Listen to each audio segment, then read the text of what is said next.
The Let Kashmir Decide movement is bringing to you a brand new show on JKTV where you will get the latest updates and analysis into the situation in Indian-occupied Kashmir. Modi and the Indian government want the world to believe that all is well in Indian-occupied Kashmir, but that is decidedly not the case. Join us and different guests every Thursday for insight into the latest developments in the Kashmiri freedom struggle. Good evening. Welcome to Let Kashmir Decide with Claire Bidwell and Mary Scully. I'm a human rights activist and a teacher from Scotland, and Mary is a human rights activist and political writer in the USA. This week we're going to be exploring the Kashmir Files and the impact that is having around the globe and the impact it's having on religious divide and hatred. We've got two very special, knowledgeable guests with us tonight that I'm looking forward to introducing themselves when they come in. We have Haroon with us from Australia and Altaf from Pakistan with us tonight. 6 o'clock in the morning in Australia, midnight in Pakistan. So we really are very grateful to them. Good evening, Mary. Good evening. How are you this week? I'm well, thank you. Good, and so am I. So discussion. Yeah, very much so. So the Kashmir Files, Mary, would you like to share just a 2 minutes overview on your feelings and thoughts of this film and why we're having this conversation tonight and why it's so important? Well, you know, the idea of a Pandit genocide has been one of the main propaganda weapons that the Hindu far right has been using against the Kashmiri freedom struggle. And this film really makes that myth, that propaganda, a historic fact. It tries to present it as such. And I think that we cannot, as many have suggested, just ignore this film. We have to consider it an ideological attack on the Kashmiri freedom struggle. And that's why it's important for us to have people like Dr. Haroon and Altaf discuss this and clarify what actually happened.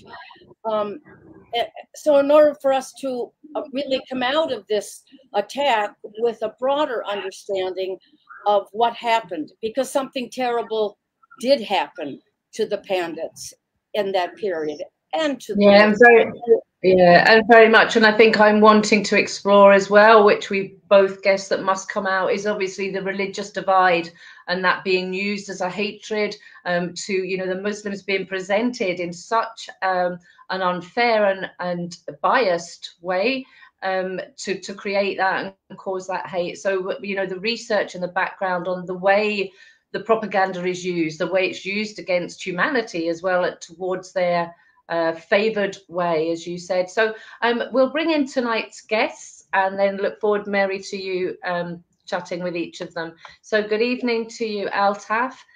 Thank you very much for joining us. And we're aware it's very late there at night, so thank you so much. Hello. Thank you very much, Mary and Claire Bidwell, for having me on this show. It's always very good to see both of you, to talk to you in different shows, in different webinars, and you have been always very kind to attend those webinars, and I'm always very happy to listen to you people. And today I will be talking to you people. Yeah. So I'm from basically Kashmir. Thank you. And we'll say I'm a human rights activist from. We always both love being on your show, Altaf. So this is an honor for us. Thank you. That's good. And we'll say good morning to Haroon in Australia. Good morning to you. Good morning, Claire. Good morning, Mary. And good morning, Altaf. And thank you so much for coming along and joining in with this discussion. And we're very much looking forward to the insight. So I will hand over to Mary, that will ask you then both to introduce yourselves and tell us a little bit more about you. So thank you. And Mary, over to you. Yes, we like to begin by asking our guests to tell us about who they are, where they come from, how they became political activists and thinkers. And so could we begin with you, Altaf? Tell us something about yourself. And then Harun, you. I'm Altaf Wani. I'm basically from Indian occupied Jammu and Kashmir. I was a student leader, a student activist in Kashmir, and in 90s I migrated to Azad Kashmir, and thereafter I joined the politics and activism. I am currently the chairman of Kashmir Institute of International Relations and one of the oldest think tanks based in Azad Kashmir, a Kashmiri think tank in also in Pakistan. And I have been working on the Kashmir cause since last, I think, 33 years. I have written a lot on Kashmir. I have been on the Commission and Subcommission of Human Rights in Geneva, and the Human Rights Council, and also to around the globe to create an awareness on Kashmir. And currently, I am in Islamabad as chairman Kashmir Institute of International Relations. I am also a political activist representing a political party of Indian occupied Kashmir, namely Jammu Kashmir National Front. Thank you. That's Altaf. Thank you. Harun, can you tell us about yourself? Hi, Mary. Yeah, look, I must say that, I was telling this before we started this conversation, that in terms of Kashmir, I'm the least qualified to speak because I'm as far away as Kashmir as possible. So I come from the South Indian state of Tamil Nadu, and we've been fortunate enough to never have any conflicts, and we've lived this privileged life of, having peace for centuries. But my interest in this actually comes out of my interest is in hate speech and dehumanization, and that I'm a doctor by profession, and my interest in hate speech drove me to look at the various constructs of hate speech and how they enable mass atrocities against fellow humans, and and even genocide, right? And so that's where I'm coming from, and there are some deeply troubling patterns in this movie that weaponize the plight of the pundits, which cannot be denied, to promote hatred and even genocide, and that's what's troubling, and that's what I have an interest in. If that makes sense. Okay, thank you. I'd like to ask both of you before we get into the actual film and the actual story of what happened to the Pandits, if you could also tell us what I asked you the same question that Claire asked me. Why do you think this film is important? It's beside the fact that India, then the far right in India, is promoting it as a historical document. Could you begin, Altaf, telling us why you think the film is important, the Kashmir Files? Yes, yeah, it's an important film because it's a part of propaganda of the current regime. But it's not just we can see this film has come just in these days. What the Indian governments, the successive governments in India and their intelligence have been doing for last 33 years, especially to dehumanize the Kashmiris, Kashmiri Muslims, and their struggle and relating it to terrorism has been a part of the Indian propaganda over the last 33 years. And you might have seen about the EU Disinfo Lab information is how India created fake websites and fake newspapers around the globe in order to malign Kashmiri freedom struggle as terrorism, related terrorism, and to pan-Islamism, and thereby defaming it, and in order to making a propaganda, and at the same time making these Kashmiri pundits as victims and to start their victimhood. And this is unfortunate. I will go rather back, Mary, if you will allow me. Some of the Kashmiri pundits, Kashmiri Hindus, it's not for the first time they are playing this victimhood. They have been playing this for centuries in Kashmir. Though they were the 4% of the population for last 160 years, they have remained the 4% of the population in Kashmir. But they have always been ruling the Kashmir. They were always on the side of the ruler who was their oppressed Muslims. But I'll tell you, it's not for the first time that they had managed this exodus of Kashmiri Pandits then in a way to make a propaganda against Kashmiri Muslims, that it were the Muslims who forced the exodus of Kashmiri Pandits from Kashmir and did a genocide of Kashmiri Pandits.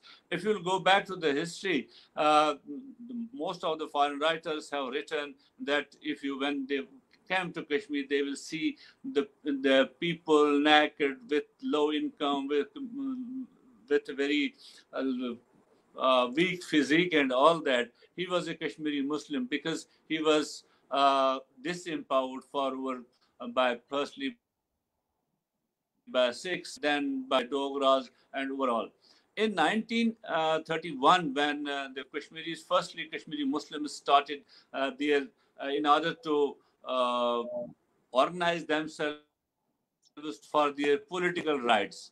And it was for the first time when on 13th of July 1931, we saw that massacre of 22 Kashmiris in Srinagar. And thereafter, a Galansi Commission was formed by the Maharaja of Kashmir with the British Raj, the Galansi Commission. That commission was to find out, because Kashmiri Muslims were nowhere in the government jobs. All the government jobs were held by the Kashmiri Pandits or from the outsiders. Then Galansi Commission advised that these marginalized people who are the majority, these disempowered people should be given the government job. At that time, because that then the Galansi Commission asked the government to allot the jobs proportionately according to the population. And at that time, Kashmiri Pandits, some of the groups of Kashmiri Pandits at that time even asked the Maharaja not to implement the Galansi report, because it will not give us the opportunity to have the government. Or if you are not going to respond to our demands, then allow us to Kashmir Valley. We will go to the India. And they used this threat in 1967 also. They used this threat in 1932 also. And then before this, the armed militancy, when it started in Kashmir, before it, in 1988, a Kashmiri Hindu writer he was also the president of the Kashmiri All India Kashmiri Pandit Conference, GN Jattu. He wrote that as silent Kashmiri not getting jobs in Kashmir. Kashmiri Pandits always played from 1947 onwards. They played this victimhood in the mainland India, where they said we are being victimized by the Kashmiri Muslims and all that, and always were part of the conspiracy in the Indian PMO's office against the Kashmiris in one way or the other way. Unfortunately, after 1989, when this freedom struggle started in Kashmir, the current freedom struggle started in Kashmir, I tell you, which also the former Ra chief, A.S. Dolat, who was the IB chief in Kashmir during all this period, he has written it that none of the Kashmiri Pandits was killed because he was a Kashmiri Pandit, or none of the Muslim was killed because he was a Kashmiri Muslim. People were killed because the state was at war with the freedom fighters, and freedom fighters or the people were at war with the state. And at that time, when the large rallies of people came out, there were house was vandalized in that period. It's not that which I am telling. It is what the A.S. Dolat, who was the IB chief at that time, who says it, who has been the former Raj chief, who says it, and Vijay Bakaya, who has been the commissioner, the commissioner in Kashmir. He is also a Kashmiri Pandit. He writes it. All these testimonies are there. Kashmiri Muslims, all those big gatherings, big protests, never damaged even a single Hindu property or a Kashmiri Pandit property at that time. What happened? You have already, you might have heard about it, you might have read about it. The first militant attack in Kashmir was on a police officer's house. He was a Muslim. Ali Muhammad Watali, he was a Muslim. And then a person who was killed by the militants in Kashmir, he was a Muslim. He was not an Hindu. And both were, why, why they were attacked? Because the freedom fighters thought that these people are collaborators with the government. So any killing which happened in Kashmir by the freedom fighters was in a way they thought that some person he's from raw, he's from police, or he's from army, he's an informer. That was the cause that people became that, not because that he's a Kashmiri Hindu, he is of some faith or that faith. This was never there, and this is not there. And this has been verified by this A.S. Dolat also in his book also, that all these, and in a recent article also, that all those people, or if Kashmiri, he has written that we had a large number of Kashmiri Pandits in IB. Kashmiri Hindus in IB, they were working in IB. So, and also Kashmiri Muslims, whosoever became the target of the Kashmiri freedom fighters was to them an informer, not a Pandit, not a Muslim. So, what the exodus which took place, you might have, if you recall the history, because you are more than me on Kashmir, the recent history of Kashmir from 1990, when this Amira Qatl, this massacre took place at Maisyama on the 21st of March in 20 February 21 in 1990. It was before that, as soon as Jagmohan arrived, on 19th and 20th, this exodus started silently. There was no forced silence from the Kashmiri Muslims. This started, and from the day one, this propaganda machinery started as propagating that this has been done by the Kashmiri Muslims. They are doing this, they are doing that, and now they have made it in such a way that anybody who sees it, who goes to the cinema to see it, it is a total incitement, hate towards Muslims. It creates, and it's not only the Kashmiri Muslims, the Muslim population of India, their lives have been endangered by this film, and it has also created an international impact also, because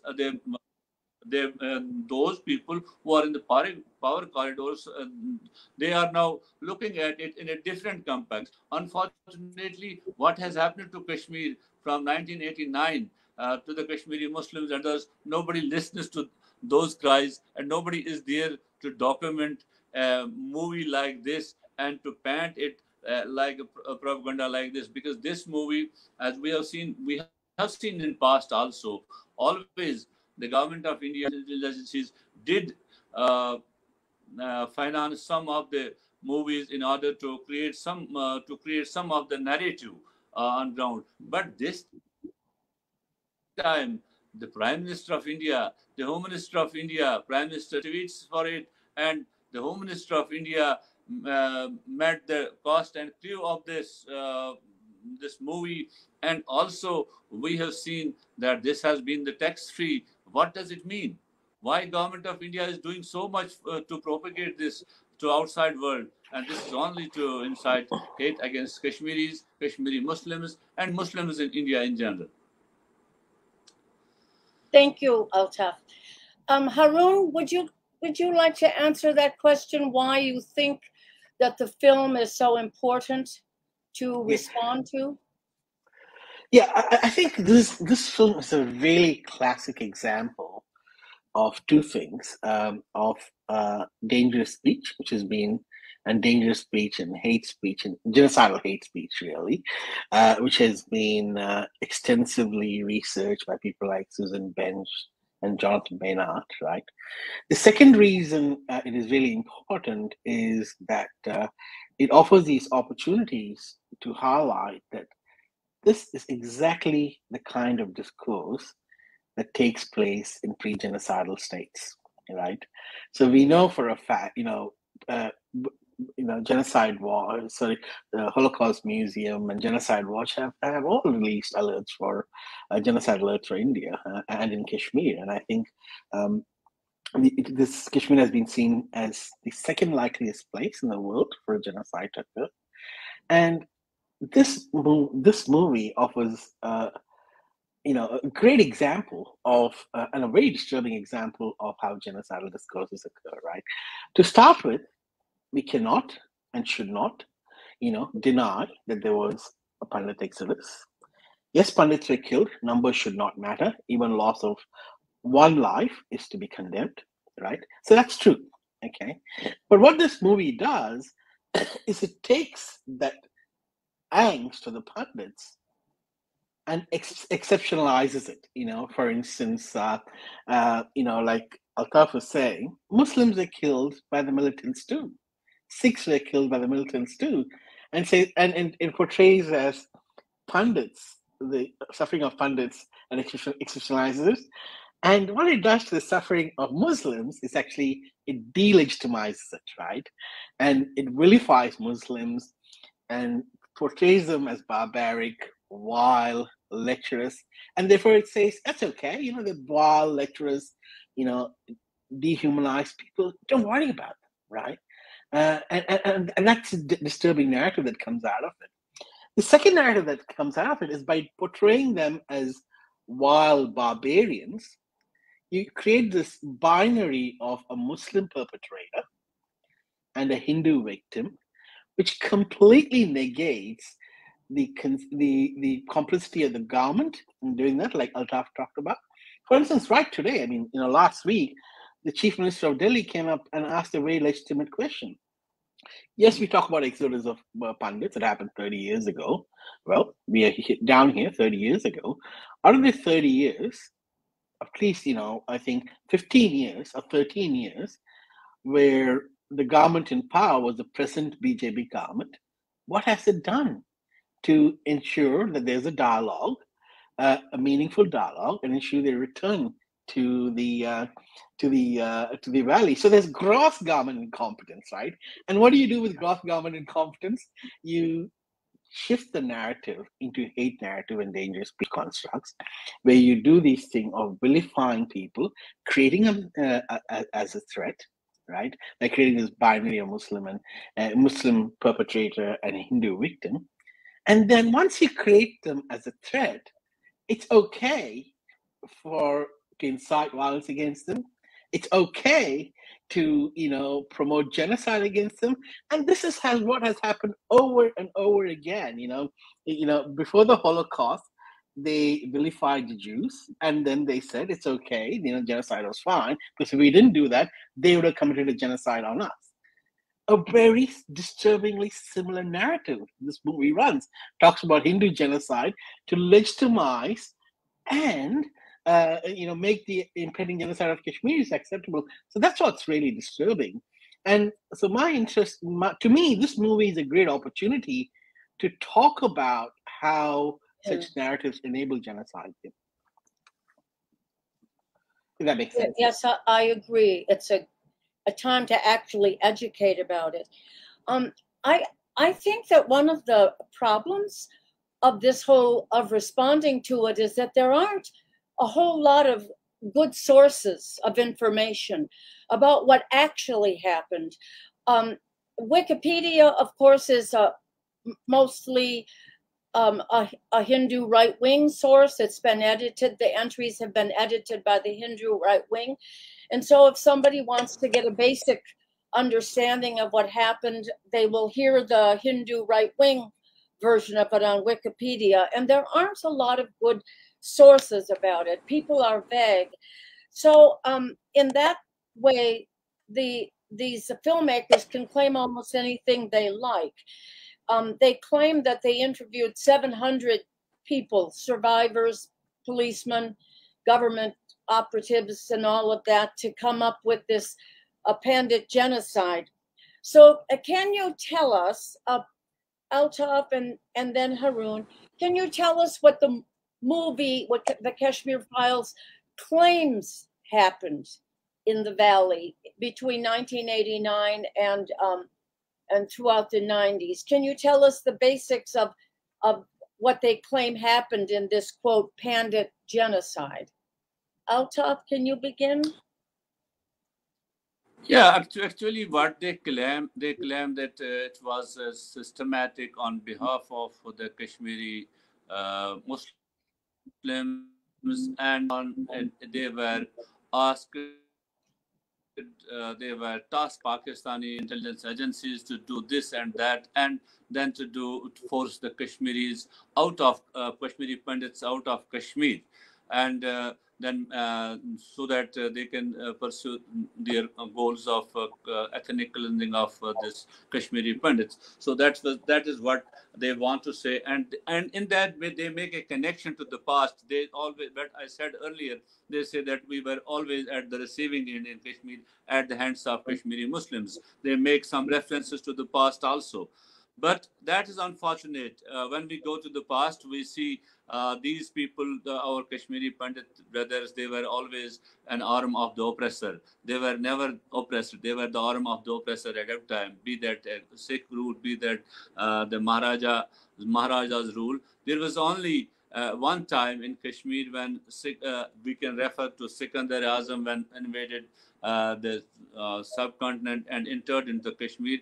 That was a time when there was a Muslim dominance in a way in that area through power. But thereafter, there was never forced conversion of the Kashmiri Pandits. They talked about the forced conversion. There was never forced conversion of Kashmiri Pandits. But I told you that for last 160 years, the percentage of Kashmiri Pandits in Kashmir, it remains 4% in Kashmir. They never declined from that. If there was a forced conversion, or if there was some time of ethnic cleansing of Kashmiri Pandits, they would have not been there. But the census of from 1989 says 2011 it on to 1941, the Kashmiri Pandits total their figure in Kashmir was 76,000. It was not in lakhs also. They were only this much, 76,000. So you can see this population now in 1991, they were 3 point some lakhs in Kashmir, not more than that. And now in film, they claim that about 4,000 Kashmiri Pandits were killed, where the government sources, which they have themselves approached to the police, and police in one way says that 89 Kashmiri Pandits were killed in different incidents. Then there is a record from the when what Mufti Said talked in the assembly, he talked about 234 non-Muslims were killed. But when we count these 89 or 234 non-Muslims were killed, we have see how many Muslims were killed during that time. And if we count all those Muslims who were count, that number is far more than bigger than these. And when we talk about these killings of non-Muslims in Kashmir, Mary, believe me, one of the incidents, and you have well read that of Chatti Singh Pora, one incident in which 36 were massacred in Kashmir. And that was attributed at that time that these were the foreign militants who killed them. But and after 5 days they killed 5 persons and said we have now we have done with those foreign militants who were involved in Chatti Singh Pura. Then there was agitation and their bodies were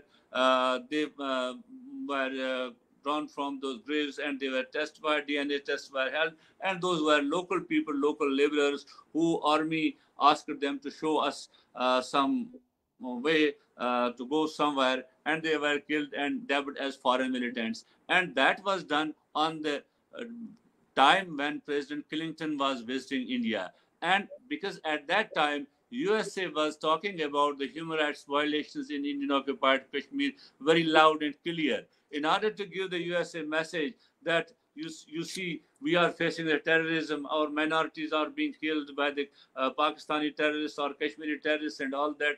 That was managed.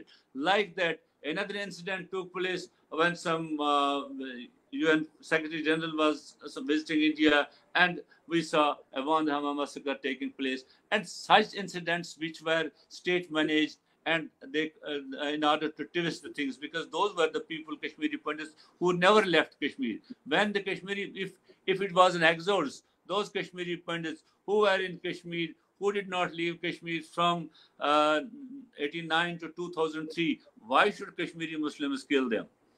So it was also a state managed by the Indian agencies in order to propagate it again, because the way they were propagating it was not getting consumed by the people outside, and they did again and again. And this time they found, I think, the way, the timing of this film, the way the elections in UP and other states of India and other things, in order to submit their vote and to grab their sympathies and from external sympathies. But we are very thankful to some of the Kashmiri Pandits, a large number of Kashmiri Pandits, elderly people who have been in Kashmir, and some are still in Kashmir and some are outside Kashmir.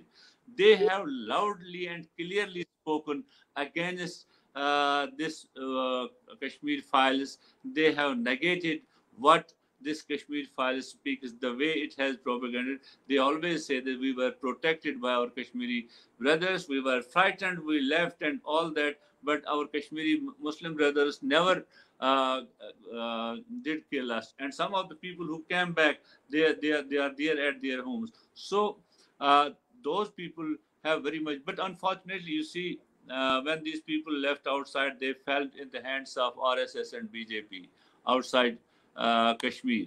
And a large number of people are now associated with RSS, Shiv Sena, and BJP, and they are so much radicalized by them. And this saffron terrorism has now engulfed whole of India, and it is now crossing the boundaries of India with this propaganda, the way they have created in this movie. Haroon, could you answer that question about what the film actually claims happened with this so-called Pandit genocide? Yeah, I mean, like I was saying, this is a hate film and nothing else. And let me summarize that. And the way the way it does that. So the core idea of the film is to construct Kashmiri Muslims as an existential threat. That is the only main. And so when you construct someone as an existential threat, it's absolutely okay to commit a genocide on them. So that's what the movie says, and I'll expand on that. So to answer your question, there are many valid sources where, neutral sources, where you can get data. You had the National Human Rights Commission in 1990s, which, gives figures about deaths. You had the Pandit Changarsh Committee's own records, which gives certain figures about the death. And, like Altaf Wani said, those documents, even the national, they also talk about Muslim deaths, which are a lot more, and Sikh deaths, which are there too. So, but what this movie does is it ignores all of that, right? And there are other high court judgments and others which talk about government incompetency that led to the exodus, right? So you don't talk about that. You don't talk about Muslim deaths. You don't talk about Sikh deaths. What you do, though, is you create a threat so that you can, once you create a threat and create the Muslims as an existential threat, And it's okay to kill them. It's okay to do anything against them, right? And that is the main focus of the movie, right? And so how does it do that? It creates Muslims as these barbaric, wild, lecherous people throughout the movie, right? And holds them completely responsible for the pundits. And he creates this binary. So here are the Muslims who are the perpetrators, right? And here are the poor pundits. The government had nothing to do with it. No Muslims died, but these guys are an existential threat. And guess what? If you don't get rid of them, it's going to get worse. You know, you're not going to be on the planet, right? And that is the narrative that's most disturbing. You see what I mean? And that is the most troubling narrative, because we know that this is the exact discourse that happened before the Holocaust. We know that this is the exact discourse that happened before the Rwandan genocide. And so that is what is troubling. And that's what needs to be called out. And evidence of that is very simple. You look at all the movies. There was a doctor in the US who comes out and says, we need to pay them back in equal, right? And there are people, there's another, 20-something-year-old who comes out right after seeing the movie and says, we need to impregnate all Muslim women so that they have Hindu children, right? Horrible, horrible scenes, right? And if that's not evidence to us, and if you're not seeing that, we are either blind, we are willfully blind and nothing else, right? So what does this movie do? It is a threat. It creates Muslims as a threat construction to legitimize and make the impending genocide, which we know is going to happen, as per acceptable and necessary. You see, that is what's disturbing. Yes, there's a lot of context to that, but this is one single message that needs to go across. This is a genocidal discourse and nothing else. And that's validated by the fact that it constructs the Muslims as the sole threat, dehumanizes them, and to make the impending genocide acceptable and necessary. That's all. That is the single message that needs to come out of this movie. And the fact that the state is openly supporting this movie raises significant concerns about state complicity in the genocidal planning process. And that's what's disturbing, if that makes sense. Thank you. That was very interesting. One of the things that the movie does is it completely ignores the Indian occupation with thousands of troops. I don't actually know how many thousands there were at that time in 1990. There are 900,000 now, but I don't think it was that level at that time.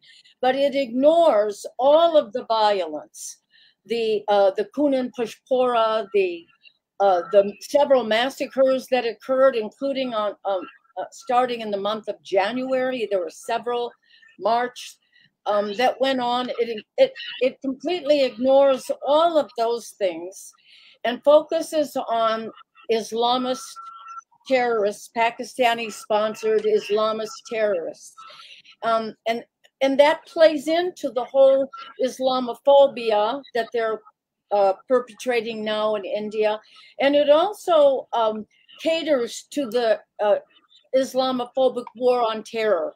It plays right into that. So that's why, as Altaf pointed out, there's an international dimension to promoting this film.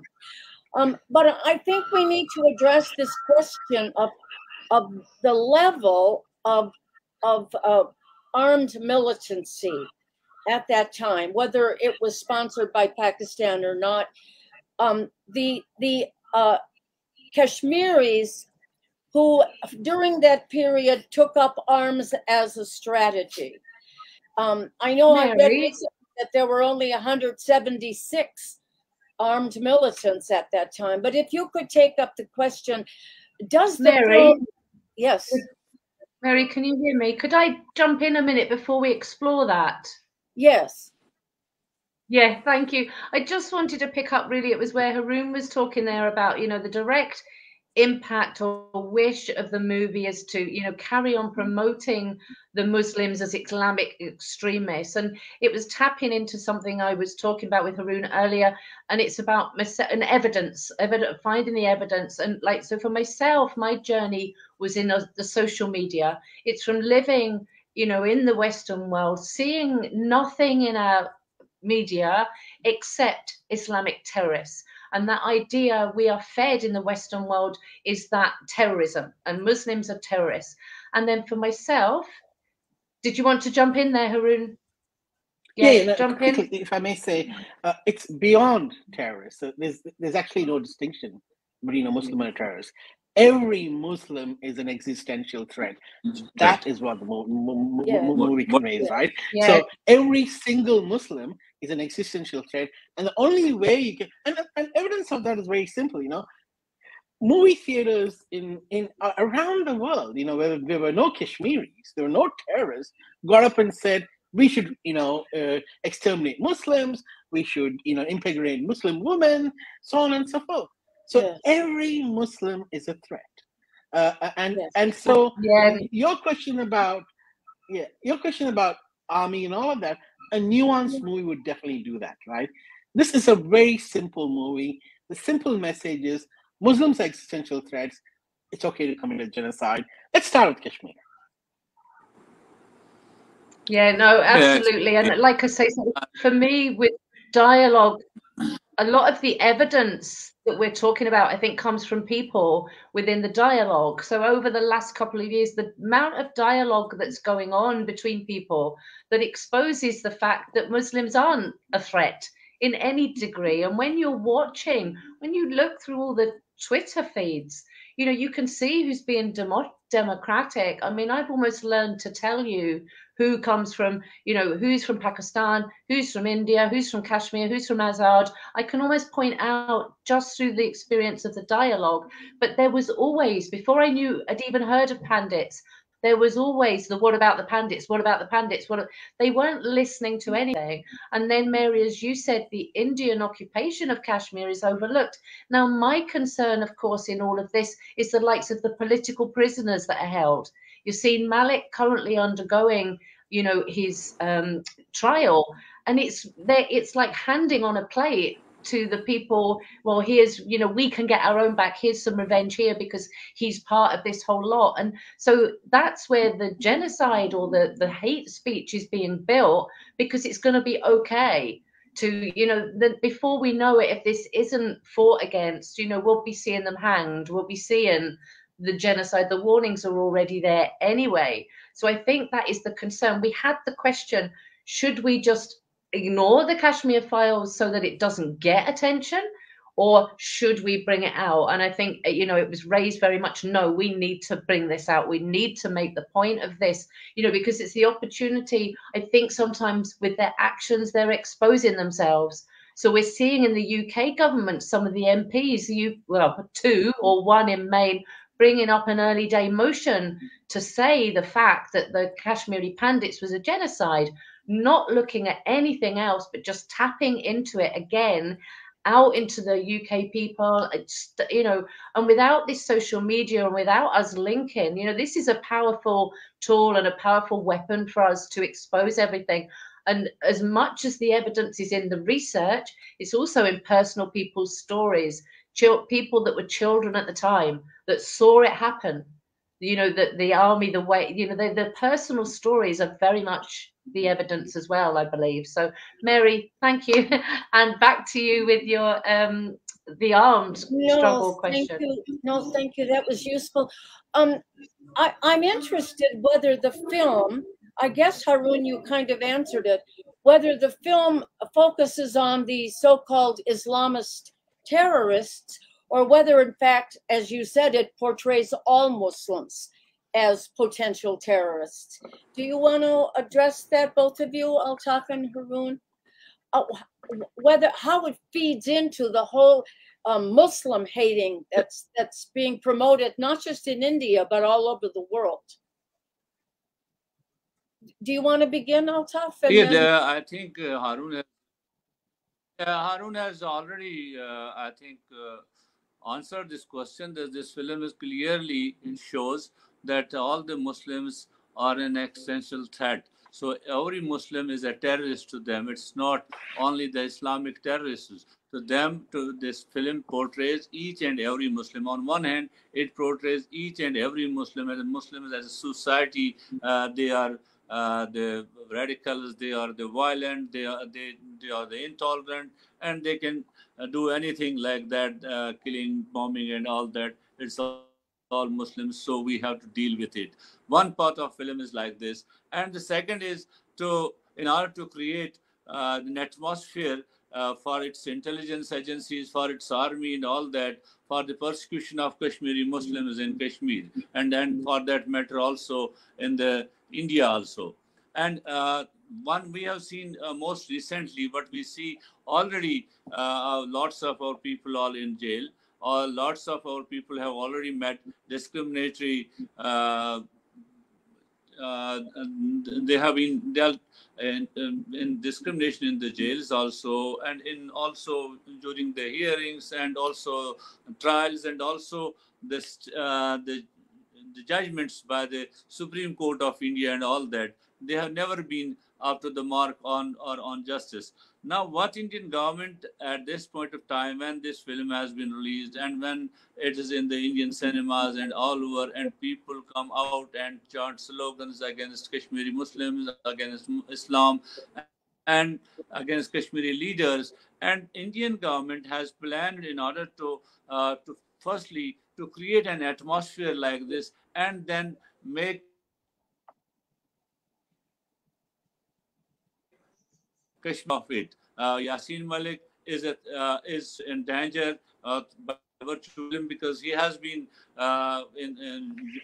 and one of the others is the Farooq Kamardar, Bita Karate. He is the one who has been released by the courts already for so many cases. Now he is in the jail because of the UAPA, the terror funding case. He is there, but now a Kashmiri Pandit group has approached it again to the Tata court to start a fresh trial of Farooq Amadar after this movie came in. So it is a threat in a way. And Indian government wants to eliminate some of the Kashmiri leaders through this now through the through the judicial system, who are already in jail and already try to create an atmosphere for the Indian army and people in India in general for the persecution of Kashmiris, so that there should be no voice for Kashmir, because we had a lot of voices in India. There were lots of people in India who would talk about the rights of the Kashmiri people, who would talk about the excesses the people of Kashmir are meeting from north to south, from east to west. In India, we had a lot of people who are talking, but from last 7-8 years, we have seen they are already facing the persecution at the hands of this current regime, and whosoever is left, there is no room left for them to talk for the Kashmiris because of this current movie, the way it has portrayed the Kashmiri Muslims and Islam as a whole. Thank you. Haroon, would you like to answer that? To address Yeah, that? I mean, I think it's really easy to find out what the movie is saying, right? You just look at the reactions, and like I was saying, every single theater, people come out and say we need to pay back them with the same coin, pay them back with the same coin, and sexualized violence is okay against Muslims, right?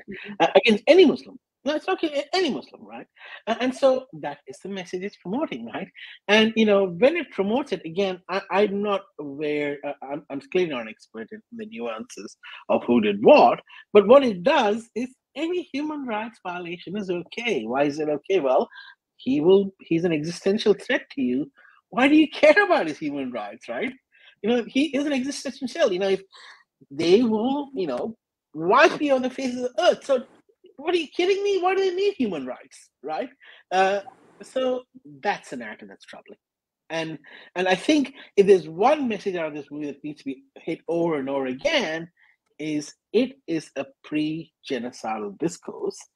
And if, as a part of the human race, we've said over and over again that never again genocide, and if we don't recognize this after seeing the reactions in the theaters, we have to ask ourselves if we are sincere in saying never again, right? And that's what's troubling. We really need to recognize that it's a pre-genocidal discourse and nothing else. It's very alarming, actually. Yeah. What do you think we should do to respond to this film? I know that it's being promoted also in the United States, by the way. There's all sorts of articles about where to catch it when it starts to stream on Netflix or whatever, where to catch it in the movie theaters. The movie industry is pushing it because it fits in so comfortably to the war on terror, the Islamophobia, the hatred for Muslims, the justification for war and genocide. So how do you think we can respond to this effectively? What do you think we should do? Because I think you're absolutely right that this is a prelude to something very threatening to Muslims in Kashmir and in India, first and foremost. Altaf, do you want, or Haroon, do you want to start? Haroon, start. Okay. I think, in any civil society, right, you give the benefit of the movie of the doubt and get the experts to assess it, right? Dangerous speech experts like Jonathan Maynard, Sushan Bench, who are experts at this dangerous speech that leads to genocide. We can show to them and ask, what do you think, right?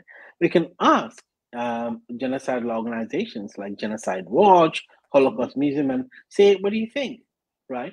And if they come out and say that this pre-genocidal discourse, all we have to do is go to the governments and say, there's something called the UN Convention on Prevention of Genocide. And guess what?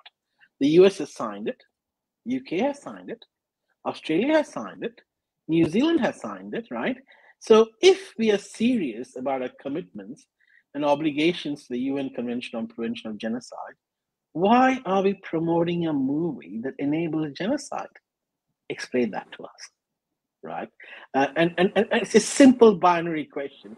Are we serious about that or are we not? If we are, why are we promoting this movie? Thank you. Altaf? Altaf, can you hear me? Yeah, I think Haroon has beautifully articulated it. If we are there to, as he said, yeah, I do hear. I'm responding to you. Do you hear me? Yes. Hello, Mary, do you hear me?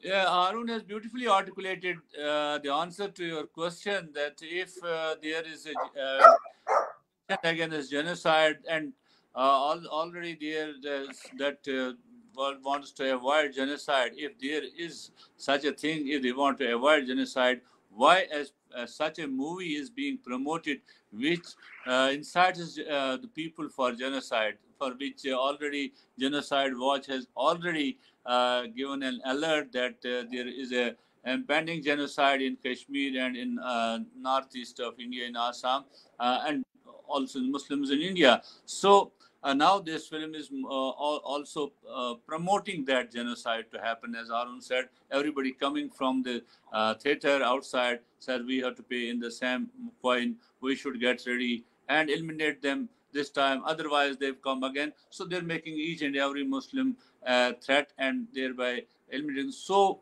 this needs to be made public that this film basically this is not a genocide, but they are promoting a genocide. They are promoting an upcoming genocide of the Muslims in Kashmir and also in India, which are at the receiving for the at this time also. So this should be the one of the arguments is this, and in order to correct some of the things which the movie has portrayed totally differently.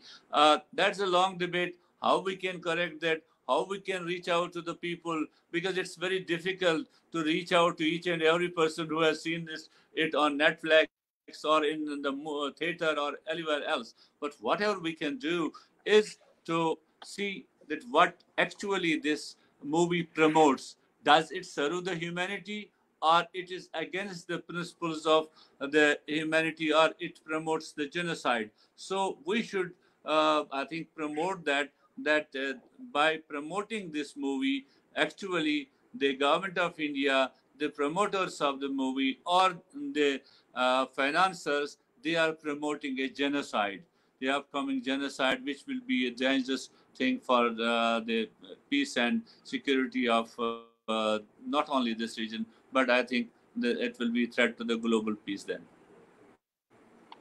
Would you be interested? You're always full of ideas. Would you like to respond to that question also? Yeah, I think it was covered really well. I think the biggest aim and the first aim and the best aim is go into our governments with exactly those areas we've explored. But what we need to do, obviously, or that will help that more, is the unity work that comes with that. If we can go at the governments, all countries as a big driving force, rather than dribs of drabs of individuals. I mean, obviously that will all help, but I think it would be really good that, you know, there's a good network of support. There's so many groups, organizations in the world that would tap into this. And I think even reaching, you know, the peace movement, all other organizations that are working for humanity, Amnesty International, even courses like that would, once we've built that growth, but even at the not the smaller levels, but the other level is where we've been conversing with, first of all, we went to the cinemas, who then referred us to like the film guidance people, the boards that give it, you know. And so in conversations with them, where it's at now, I mean, with the British one, they have said, you know, they've amended some of the title. They're calling it now a Hindu drama rather than based on a fact. And they've said they don't believe that it causes religious division and what it's or hatred. And what it's done, as far as I'm concerned, is left a nice big wide open door for us to tell them and show them why it has caused a big religious division, give them the evidence that's out there, and the evidence is growing. So if we start going at the boards, the cinema boards in all countries, using the same format, and again, you know, one big main letter with all the organizations and names on and individuals and everything, if they're hitting these places at once, you know, that is then helpful. You only actually have to hashtag Kashmir Files on any social media platform, and you can see the dialogue of hate speech there already. You know, this eye for the eye, for the tooth, the language that's being used, and you'll fundamentally find that Muslims, all Muslims, are consistently democratic, pushing the dialogue, you know, living their beliefs. Whereas, you know, not all Hindus, so I never like to generalize, but you will find the extreme Hindus or those that aren't, they're just attack. So you see it. And, you know, we've seen people hate speech losing their Facebook pages, Twitter pages, and all these, there's evidence out there already. So I think it's you know, raising the awareness of the film, standing against it. I think we've covered it a little bit, but our politicians are promoting it. You know, we've got people at government level saying, go and see this film. We don't see them saying, go and see some other film and let's stand up for this. And it's a big thing again of what about the pandits? You know, whereas what about humanity? What about all of the humanity should come above religion, in my opinion, anyway, and then that it's comes down, not down, but these are people's beliefs, own religious beliefs that live their lives, and you've got someone coming in and attacking it. You know, that's not right. And so I think it's unity. I think it's the cinema boards, and I think it's the governments, with as many of us coordinating and working together as we can. And anybody that's watching, any people anywhere, you know, making contact, reaching, talking on social media, on the Twitter feeds, using the hashtag Kashmir Files, because that can connect us all together and support where we can support. You know, one of the MPs, I referred to it earlier, in the UK, making an early morning motion to have the Pandit exodus as a genocide, calling for that one particular incident. You know, anybody that's in his constituency needs to be writing to him. You know, he represents a whole constituency, not just one area. And other politicians need to be standing up against him for using the government in that way, I think. And that's within the UK. I don't know what is happening around other governments at the moment, but that that's the way, you know, the campaign, the working together, getting the crucial evidence, the research, the backing, the experts, gathering the experts is a great idea. And as you say, it all comes back to, are we promoting genocide or aren't we promoting genocide? Thank you, Kim. Haroon or Altaf, do you have anything that you would like to say that we haven't covered? No. I want to just say one thing about this. I think if we don't address it, what we're going to find is what we have now when they portray most Muslims and certainly Arabs or Palestinians, is they're portrayed as in the most racist way, and as terrorists, bomb throwers. And if we don't respond to this effectively, I think that they're going to begin to incorporate the presentation in film of Kashmiris as the same kind of thing, beady-eyed, racist depictions, and of course bomb-throwing terrorists. So could you, it concerns, I think it's a great concern. So let me go back to asking you, Altaf and Haroon, if you have anything that you would like to talk about with this film. Anything I think this film is an amazing opportunity, right, to highlight what dangerous speech is and educate our politicians. You see, most politicians are reasonable. You say that, look, this dangerous speech, and the PJ just disclose, they'll say, oops, sorry, I didn't know that, right? So that's all it is, right? So this is a fantastic film. As a matter of fact, I think this film should be incorporated into every hate study and dangerous speech study. If anything, that'll be a great outcome, right? So people can look at it and say, all right, this is how you spread hate. This is how you enable genocide. And that'll be a fantastic tribute to the filmmakers, to say, to tell them that they made a great movie that promotes hatred and enables genocide, and it also creates greater awareness. So I think this is a great movie, a great opportunity to have those discussions. Even the person who is doing the early day motion and say, look, here's a letter from Genocide Watch. Here's this is what, not a letter, but this is what Genocide Watch thinks.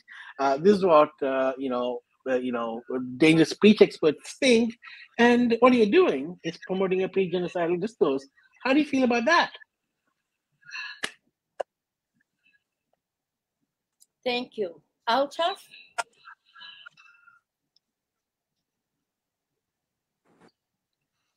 Can you hear me, Altaf? So I think lastly, I would like to through this medium. Yeah, I do hear. Through this medium, I want to tell the people, you to also. There's a book written by Kashmiri ex-bureaucrat Khalid Bashir Ahmed, and it is Kashmir exposing the myth behind the narrative. Kashmir exposing the myth behind the narrative. I'll send you the PDF copy of this book to you and circulate it. And this is the best description about the Kashmir, the exodus of Kashmiri Pandits. It talks about the way it happened. It talks about what happened during this course of time. It talks about the militancy. It talks about how Kashmiri people, and it talks about the background history of Kashmir right from 500-600 years back. History of Kashmir, it talks about that in detail. So it's a very good opportunity for people to actually to see through the lens of another person what basically happened in Kashmir from 1989, why it happened, how it happened, who were the people, who were the perpetrators, who were the victims, and were the victims because of the ethnicity or religion, or it was something else. So that makes us better to understand all these things and to expose what the India or the Indian cinema has promoted all the Muslims as terrorists, or all the Kashmiris Muslims as terrorists, or Islam as a religion of terrorism, what they have promoted, to negate that. That's the only way of doing it, because otherwise to make some other end of this, we don't have those much resources to do that. The way government of India and its tycoons are doing, the promoting a genocide around the globe at present. Claire, would you like to add anything? Only by way of finishing up, Mary, I think. Is there anything that you would like to say before we end the discussion? What would you like to wrap up with? No, except that I think it's really important that we do respond to this film. I would like to ask if you think calling for a boycott of the film would serve any political purpose. I see that there is a call, and I know that in my youth, when we would have like racists touring the campuses, you know, racists that believed that blacks were intellectually inferior, we would pick at the meetings and say, you have nothing to learn from this white supremacist. There's nothing here to learn, and boycott his meeting. And I'm wondering if you think there would be any value to saying there's nothing to learn here except hatred, as Haroon pointed out. There's nothing to learn. Is there any value, do you think, to calling for a boycott of the film? And then discussion about what actually happened. Because something terrible did happen to the Pandits and to Muslims. So, can I answer that? So, I was actually talking about this to some of the government agents here, and I'm going to say something really racist, so you'd have to forgive me on this. So, one of the things about this whole supremacist narrative is that most officers in law enforcement think that supremacists come in only one color, white. That's wrong, right? The whole idea of Hindutva supremacy is very similar to neo-Nazi supremacy. They're strikingly similar, right? Instead of the swastikas, they use different symbols, but it is the same narrative, right? So, like I said, you know, the whole pre-genocidal discourse is very similar to the one the Nazis carried out, right? So I think it's important for people to understand that supremacists just don't come in white color, right? They come in other colors, right? And this gives us the opportunity to talk about it. And I'll tell you why it's a threat. I think some of the people that we've been working with know that the biggest amplification, and I think it also came out in the Facebook leak, that the biggest amplification of neo-Nazi narratives is done by Hindutva supremacists. You know, the hate narratives on social media, only because we're just a bigger country, we're more people, more hands on deck. So we amplify hate amazingly well. So I think it's important to talk about it and talk about how it affects humanity and how it drives genocide.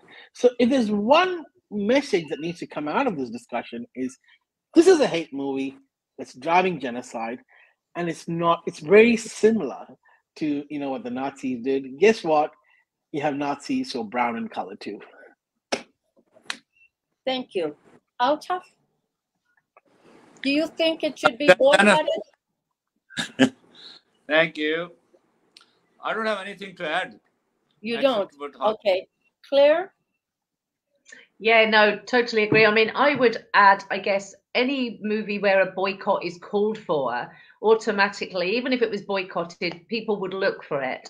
But the point would be it's boycotted for a reason. Personally, for me, I would go for the boycott, push for the boycott, because I'm working or campaigning for the name Kashmir and all the issues that lie below it, including this one, to be heard.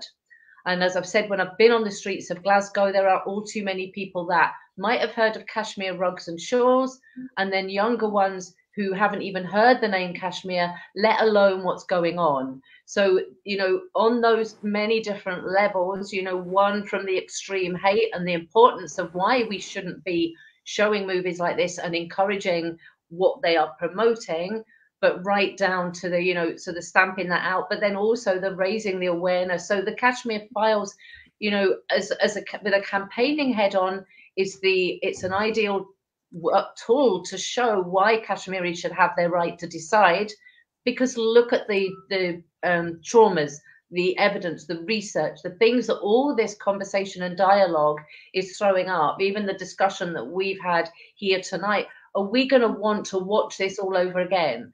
So if this repeats, we'll see a genocide of the Muslims, and then will we see some retaliation somewhere else, and then it goes on and on and on. It is somewhere that has to stop, and somewhere has to say enough. So by tackling the root of the evil in this movie, that's why I would push for the ban and the boycott to raise that. That would be my personal take on that. Okay, thank you. I don't have any more Yeah. questions. Okay, Mary, thank you so much. Really good questions, because it got really good insight. Altaf and Arun, really thank you. The knowledge, the research, the dialogue we've had up, it's been brilliant. I would just like to encourage all viewers as well, please, and taking this forward, that every 5th of every month we have our Solidarity for Kashmir, where we all join in with our tea to raise the name, to raise the awareness. We can use the platform for the Kashmir Files. So this 5th, hashtagging it with the Kashmir Files. It's building the unity, it's raising the name, it's raising the awareness. So on the 5th of April, it's simply share your cup of tea, upload it to social media with the hashtag Solidarity for Kashmir to raise that awareness.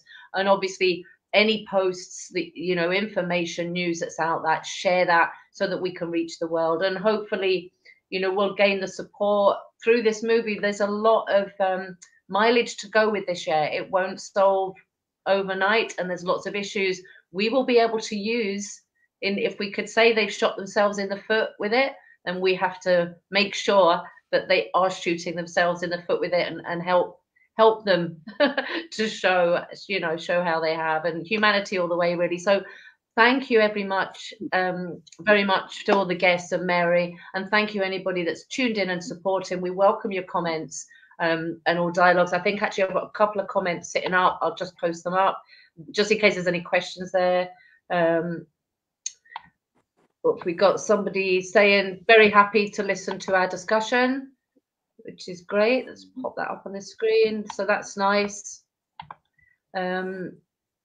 People suggesting about Kashmir being used as a buffer zone, so that there's peace, then protect, peace in the area, Pakistan and India. And about, there's something here about as well, talking about the load shedding in the area. So other issues that go on there. So thank you everybody for your comments. Hopefully we'll be back here in another couple of weeks with looking more at insight into Kashmir, any issues surrounding it. So thank you everybody, and good night to you, and good morning to you in Australia.